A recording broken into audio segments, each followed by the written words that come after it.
As the conflict grows with Iran, far from the nuclear negotiating tables, the missiles over Syria and Israel, here a proxy war takes a darker, brutal yet unseen turn.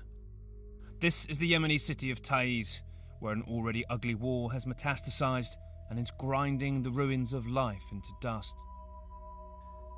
These rare drone images show how barely a wall is left unscathed. Some of this was broken by Saudi Arabian air power, guided and equipped by the US, bombarding the Houthi forces that Iran is backing. Houthi mortars broke parts of the city too. And it's a chaotic, three-pronged fight down on the front line between two militia that were once on the same side and the Iranian-backed Houthis. At street level, the snipers, the mess and the mines left behind falls to the hardest hit. Our guide around the city is Mayoub, who wants to hide his face as aid workers are targets here. He came from Washington, D.C. as his sick mother needed help. Then the war broke out and he started a charity. There's a saying in the States that says, when life throws you a lemon, you make lemonade. And I started it mainly to take care of the injured. Okay. The Houthis are right there, by the way. Now, that's the line, and that's where they send mortar shells into Taiz from those hills right there. I always say, it's so beautiful, yet the situation is too far from beautiful. The worst thing here, children being injured in hospitals. A week ago, there was a mortar shell that attacked, that came from the Houthis over to that neighborhood, and I just so happened to be in the hospital, and a little girl came in with her heart out. It was very, very difficult to see. She was about 8 years old, and you can see her heart pumping.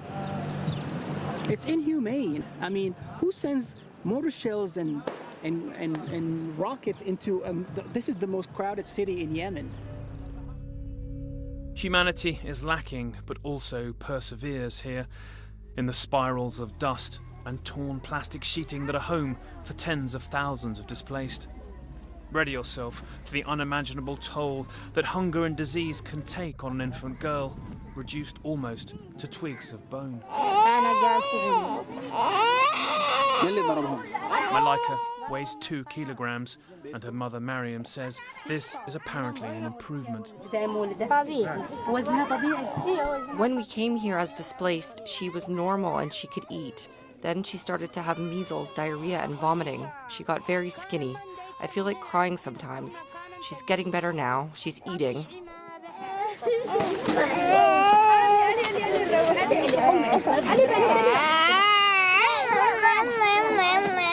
They are their family's survivors from Mocha, where her husband's brother and son were killed in an airstrike, she says, leaving them with his 6 children to feed.